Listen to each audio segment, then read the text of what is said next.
The markets are in a really interesting place right now, and I would like to discuss with you, and literally to have this discussion. I do not know where this is going to go, how it's going to end, but this is sort of like market therapy for me, because I want to talk through with you where the markets are right now, and possibly we can come up with some good conclusions, some interesting observations, some tactics and scenarios that we can work with in these markets. I'm calling this the reaccumulation paradox because, well, and I will show you in a minute what that's about, because always when you get into reaccumulation, you have the potential for it also to be distribution. And so we want to go through and look for the subtle clues, the evidence that we are in reaccumulation or whether we're in distribution in these markets. Is there fuel also to propel the stock market higher from here or soon? May not be done yet. We'll look at that. And then which indexes are likely to lead? Hi, my name is Bruce Frazier, and this is Power Charting. So to start, let's look at Dr. Pruden's reaccumulation trading range schematic here on the left.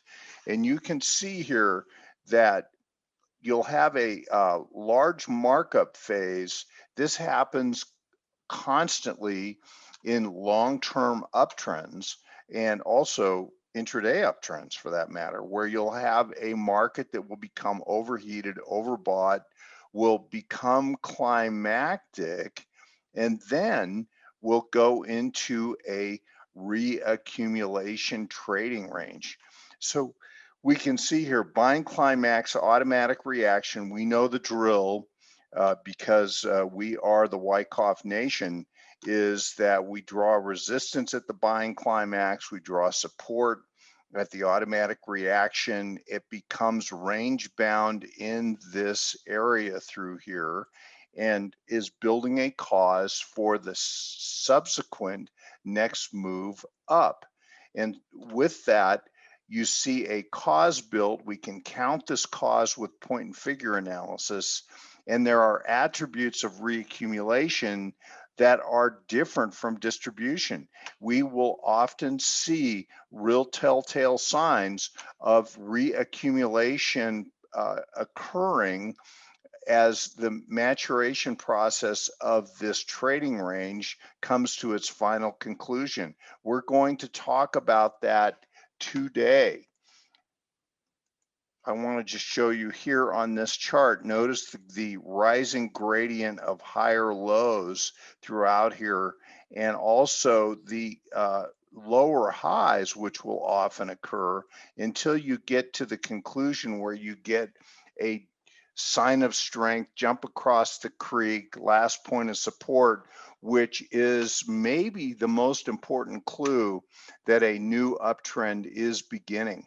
Now, in contrast, let's look at distribution. So here's distribution schematic number one on the right. By the way, you can go look at these blogs. I think September 24th of 2015 is my distribution blog, and you can go look at that also and get these schematics because they are remarkably useful. So same thing, here's the paradox.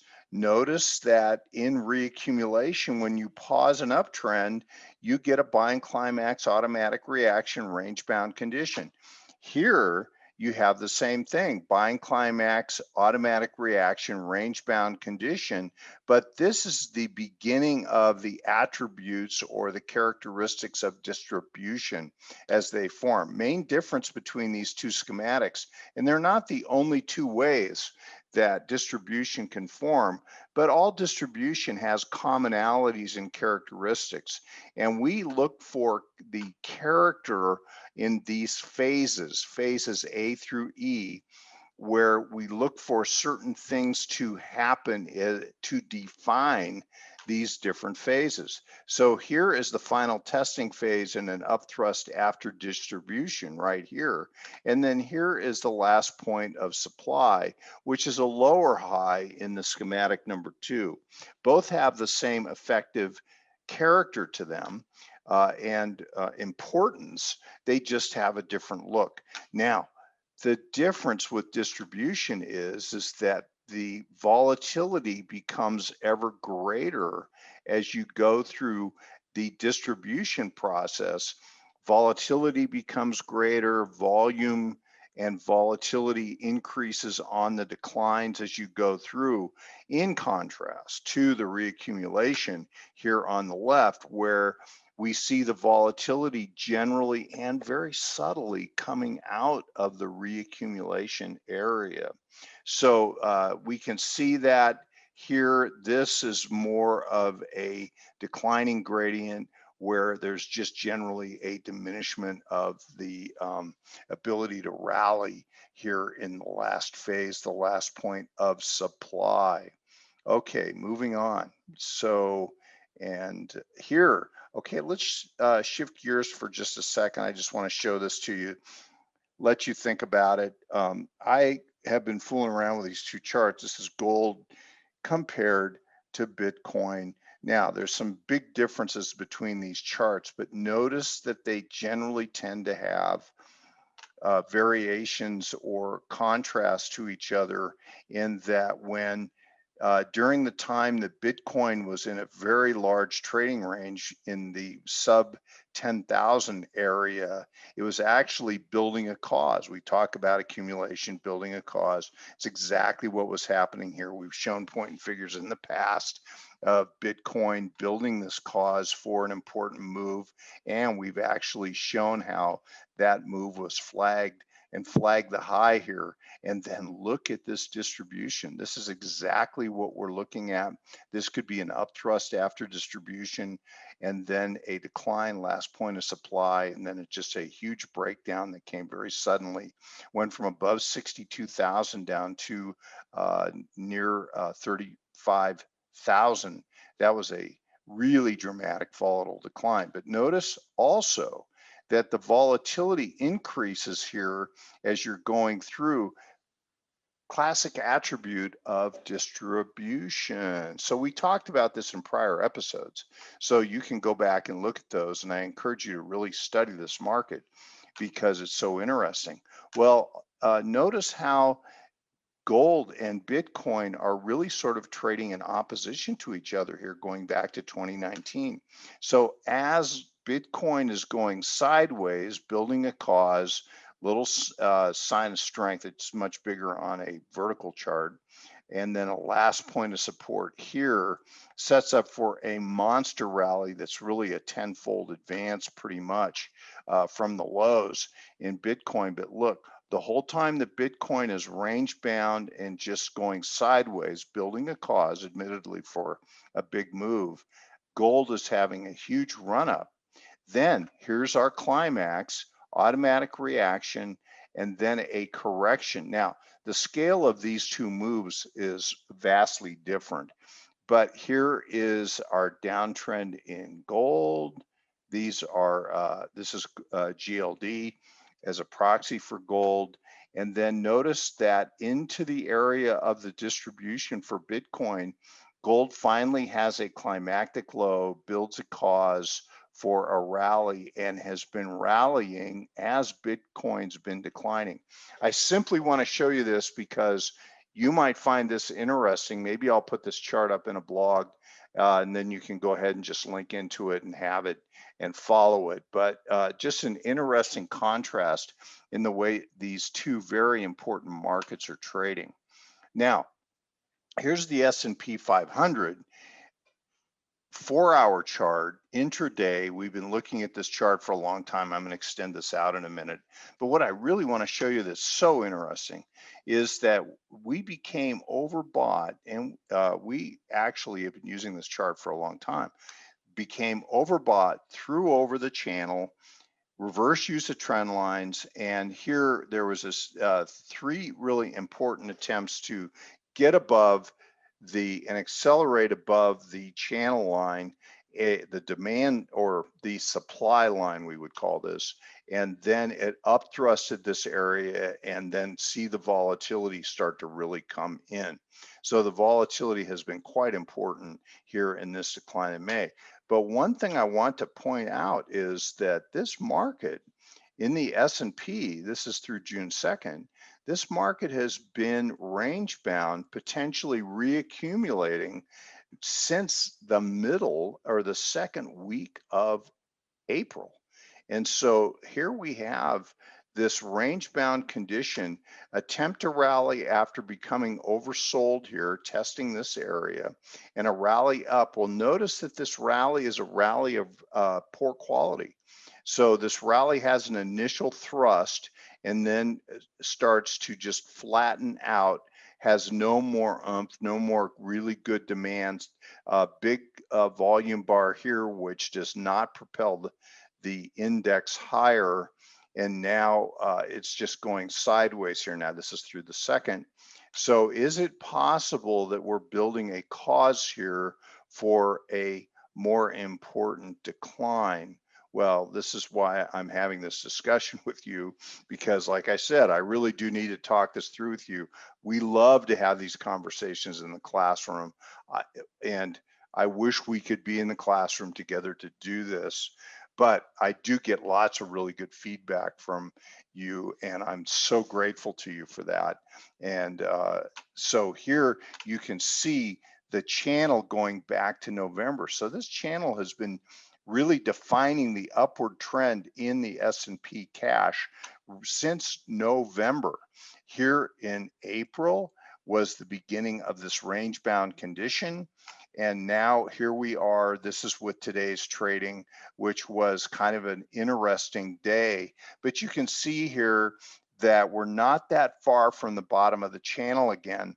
If we were to get through the bottom of this channel, it could become volatile for a more important move. And then this may be a distribution count here. So the key in my mind is you can see this really distinct volatility on this decline here.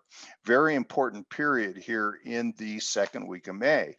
If we get another decline that is comparable or larger with the same kind of volatility, then I would tend to look at this as being local distribution. Now, again, in the context of 4-hour chart. But here is a point and figure chart. You've seen this in the past. And so we have been using this in our Wyckoff market discussions, and you should come check that out sometime. We do free episodes on Wednesday afternoons on occasion, and we would love to have you there. So here you can see this yellow shaded area creates a large count, 21 columns, 146.16 points of upward potential. It actually fulfilled that count around 42.10, and then there's an upward count of 42.31. Well, actually, see, this is through May 26. We actually have gotten up to that 42.30 area, but there's a larger count here, and this larger count goes 42.80. So it's possible that we could go over the top of this range. This is that range bound condition that we just evaluated here. So we could go above that and then potentially come back in. Or the other thing that would be real exciting is that this whole area becomes countable. But until we get out of this trading range area that we've been in for a long time now, range bound condition, we have to look at the potential for reaccumulation and distribution. And a point I want to make about that is that this is often the situation with comparing reaccumulation and distribution, is that it's not always clear to the end which you're in. And I'm going to show you an example of that in a minute. Here's the Russell 2000 IWM ETF, 2 reaccumulation pauses since the March COVID low of 2020. You can see here a beautiful reaccumulation with an upward stride to it, higher lows and higher highs throughout, resolves itself. Look at it grind up into important overhead resistance, and this shows really good demand for these stocks.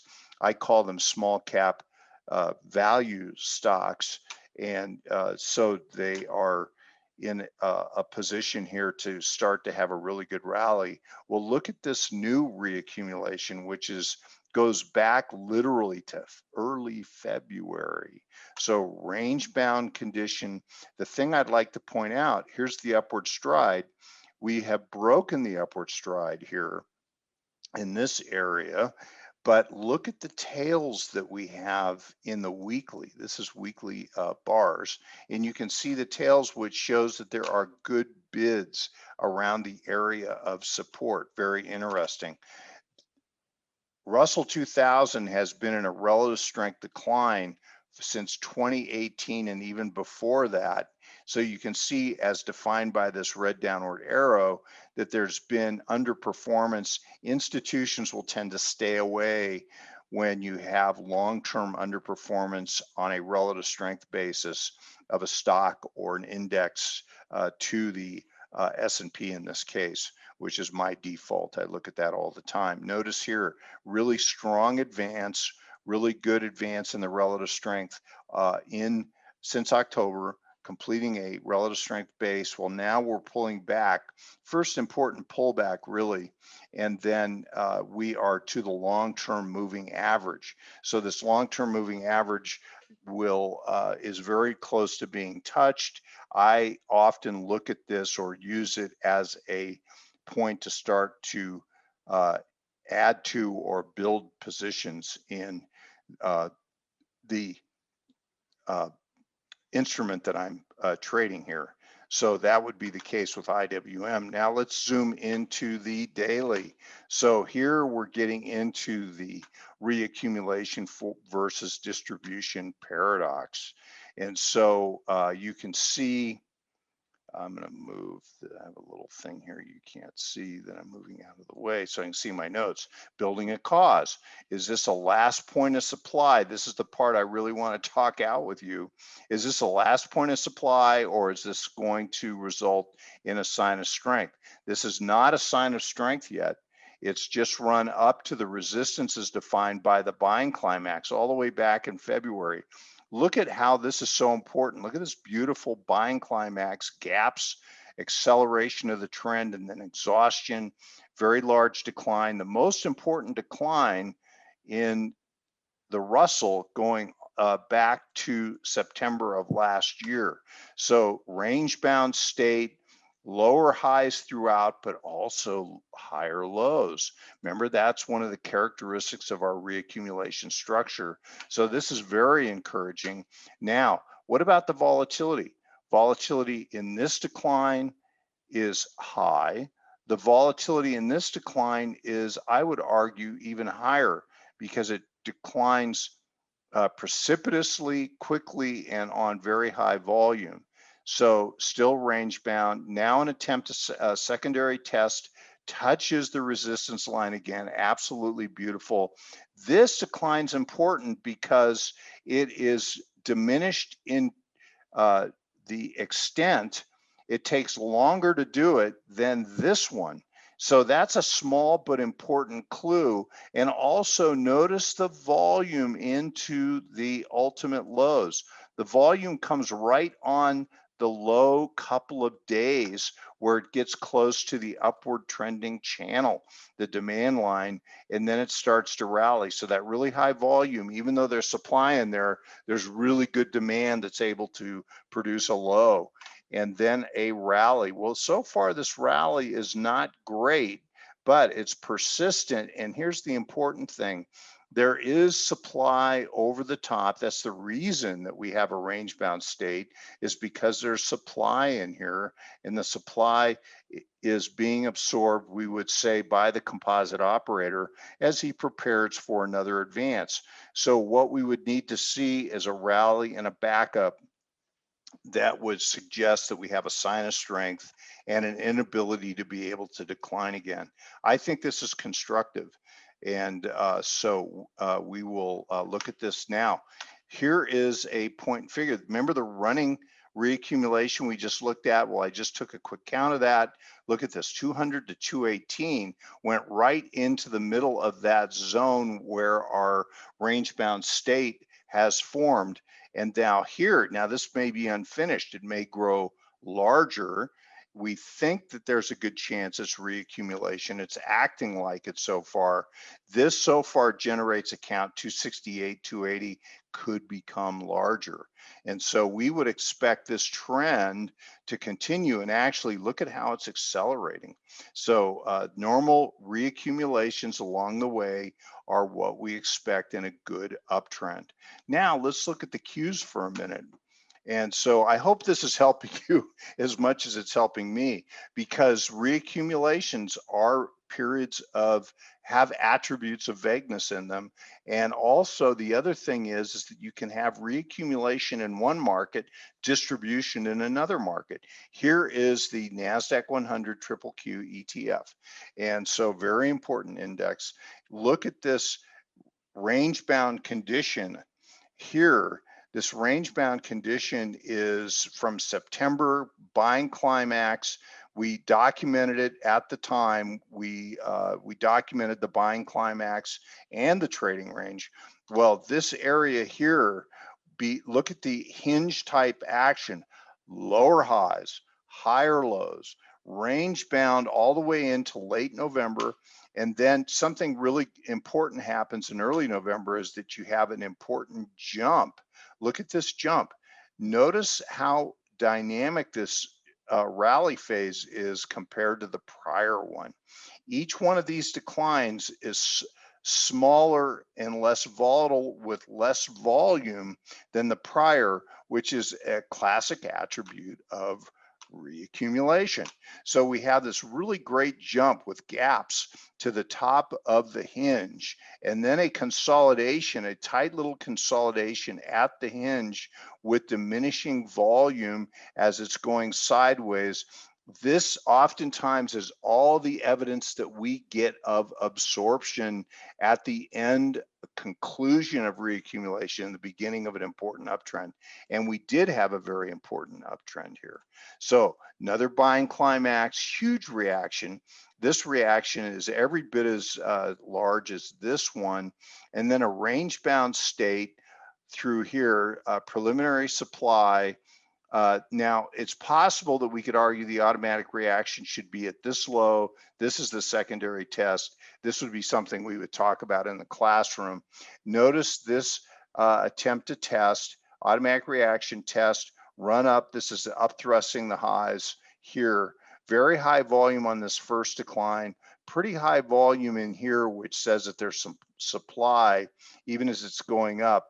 Pretty dynamic advance until it gets up to resistance, and then a pullback. Now, higher lows throughout. That's a big check mark for the reaccumulation process versus distribution. So we ask the question here on this pullback, is this rally a last point of supply, which is a distributional characteristic? Well, notice that the volume is diminishing on the advance up into this area, and it can't get to resistance yet. Not that it won't get there, but this is where we are through the third, the day I'm recording this, excuse me. And so you can see that we're attempting to get up to resistance. We're not there. So then today there was an attempt to pivot down. The volume is not particularly high. I don't think today was that bad of a day.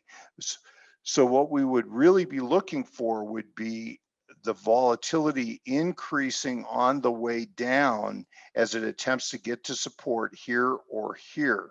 And that would tell us that distribution, there is supply present. So I don't expect that. I always defer to the upward trend. So we would put more weight to the reaccumulation process, but this would be the thing that we would see to confirm that distribution is at work here. So I would say this yellow box, this area here is what we'd want to see next, which is a real dramatic demand-oriented advance with gaps in it potentially, and then an inability to correct again, but to go sideways. We would call that a backup a jump and a backup, which might look something like this. So this would be a sign of strength. This would be a shallow backup. Volume, look at the volume real low over here back in November. Volume would be real low here. Sorry for all the markings here, but that is sort of the idea. Also notice relative strength here is quite weak. The Nasdaq 100 is underperforming the S&P here. Okay, here's some point and figure counts. I'll let you look at these. I'm running out of time. Here is a count that goes up to 14.2 to 14.256, and then a larger count up to 15,000. So if we were able to get that good jump in here, now this is through June 1st, but if we were to get that good jump that was able to take out these highs over here, notice how well this distribution count worked, is that then we would have a condition where maybe something like this happens and then it goes again. So we will be watching for that. Here is the triple Qs on a weekly basis. And so I'll let you study this, but notice the overbought condition in 2020, overbought condition here again and again. And then riding along this trend line here, this could become potentially important resistance. And so this is the reason we're really being vigilant about watching for the introduction of volatility off of this area, because this would start to make this look, more vulnerable. And also I want to point out this relative strength study, because you can see going all the way back to 2016, relative strength has been clearly dominant for the Nasdaq 100 growth stocks, mega cap growths. And now you can see that there's what looks like a distributional type character with a breakdown of the long-term moving average. And now we're below these important support areas. So it needs to get back in gear and get going again, which it can do. And but this is, I think, a warning. Here is the Nasdaq COMP. This is kind of a trading thing. So I'll give this to you really quickly. And that is that you can see this is a 2-hour chart. And this is the Nasdaq advancers minus decliners 5-period moving average. That's the blue line. And so what I look for trading purposes, and this is in the green box, is I look for a higher low on the test. Now here, this is higher also, so it's not a divergence, but it's still a really terrific signal. Here's a higher low here on the lower low in the market, and here is a slightly higher low here. And so this becomes a good trading situation. But notice what's happening now. Oftentimes the overbought condition comes and the decline of this indicator just goes straight down as the final highs are being put in. This was a classic distributional structure. Here is what we're potentially looking at as a last point of supply.